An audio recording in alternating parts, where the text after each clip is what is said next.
And if you crack your brain and you sit there and you try to please every single person that rents your car and you try to cater to them, you're going to cater to no one.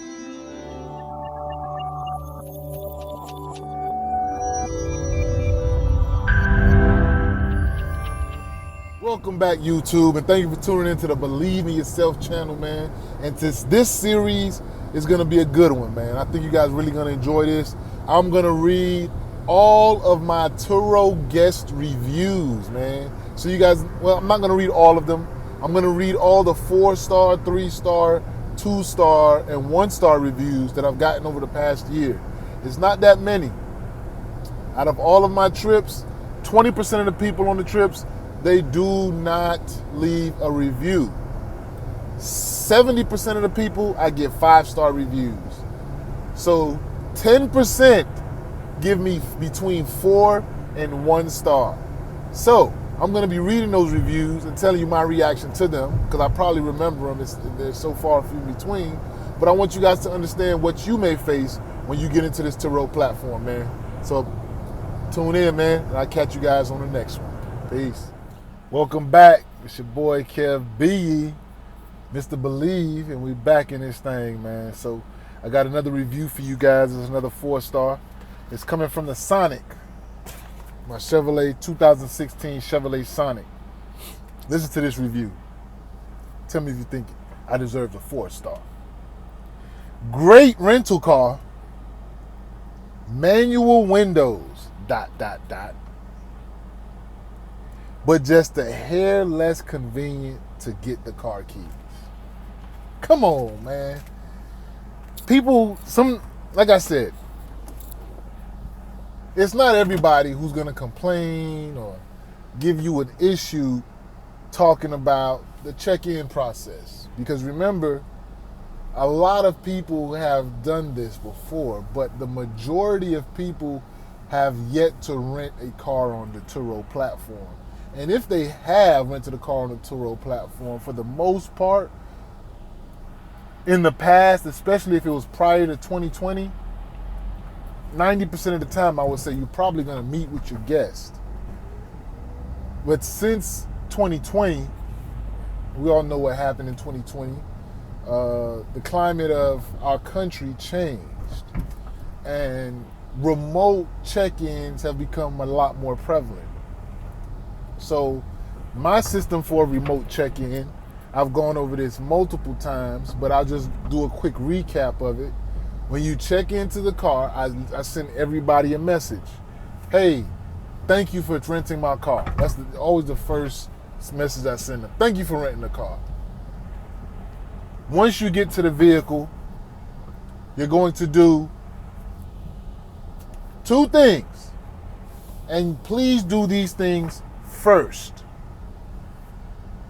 What you must do is, number 1, take a picture of your driver's license and upload it to the photos.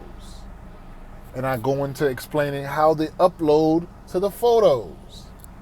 I tell them they go into the details section of the app. You scroll down to Trip Photos. You click on Trip Photos. At the bottom of your screen, it will say Add Photo.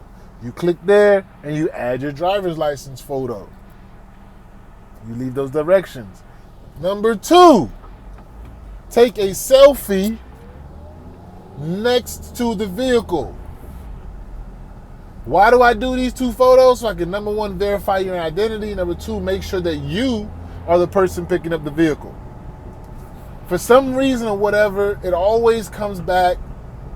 People have a problem with it because for one reason or another, number 1, they get there and they start the check-in process, telling me, hey, I'm here, I'm checking in.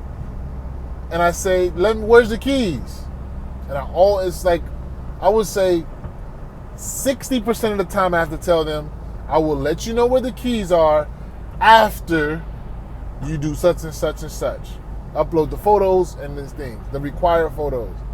And the thing that boggles my mind about it is, everybody always responds to, got it. Okay. Thank you. Thanks for the heads up. Gotcha. People always respond as though they understand. And sometimes I even ask them, because I kept getting the same response over. I'm like, do you understand? Is there anything that you need help with? I got it. They come to the day of the trip, they get to the car, and it's like, what photos? How do I do that? It always boggles my mind. It never ceases to amaze me how many times you explain things to people and then they can't follow the directions the day of for whatever reason.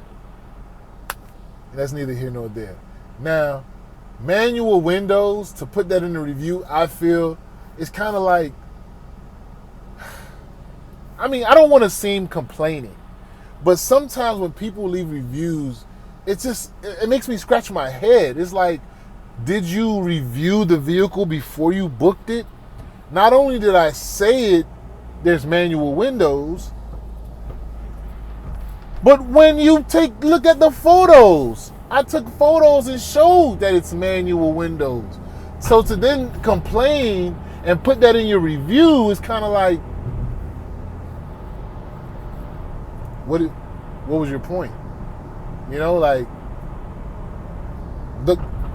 you should have known that when you got the vehicle. It's manual. I don't know, man. There's certain things sometimes, like I said, you can't please everybody. And I definitely, as a host, am not trying to please everybody, because I know that would be ridiculous to sit here and think that I could. But I just want, the reason why I'm reading these reviews is because, just like me, I believe you guys are out there like me. Sometimes you don't want to get a bad review, especially if it's for nonsense. Especially if it's for something that I've explained to you as soon as you book the vehicle. 1 minute after you book the vehicle, I explained to you how to do the check-in process. Why should that be a negative knock on me when you're doing a review? Number two, if you look at the pictures that I uploaded when you booked the vehicle, you would know that the car came with manual windows. So why now does that make the car a 4-star? Like, to me, it's like, I don't know. I just don't feel like I should have gotten that kind of review. Let me know in the comments if you think I'm wrong. Like, if I'm up front with, okay, when you book the car, this is how it's going to be, and that's how it is when you get it, why do I get a 4-star for that? Especially if it's a great car to rent. Like, it doesn't make any sense. All that does is drop me down from my opportunity to possibly becoming an all-star host because you want to give me a 4-star. It's a great car to rent, and everything you complained about, you've gotten up front. I've explained those things up front. So I feel like sometimes people just want to, I don't know. I really don't understand it. It mind boggles me sometimes, you know, but I've gotten better with my temperament or my understanding of it. I don't allow it to bother me as much anymore because I just know I just can't. It took me a while to get to this realization, but I just come to understand and realize that you cannot please everybody. And if you crack your brain and you sit there and you try to please every single person that rents your car and you try to cater to them, you're going to cater to no one because you're going to frustrate and aggravate yourself. I want people to get into the platform and understand what they're getting into, understand the type of people you're going to be renting to, and be able to navigate it through that. Don't dwell on the little things like I did in the beginning. Focus on the things, the 90%. Like I said, 70% of the people gave me 5 stars, 20% of the people didn't even rate the trip. So that 90% is what you focus on, man. You focus on just doing that good. And I guarantee you guys will come out on top, man. That's it for the day, man. Catch you guys next week with another review. Next week, I got a 3-star for you, so this one should be good. This should be good. Catch you guys on the next one. Peace. As long as you believe you can't make it, you won't make it. If you believe that you can do it, you will do it.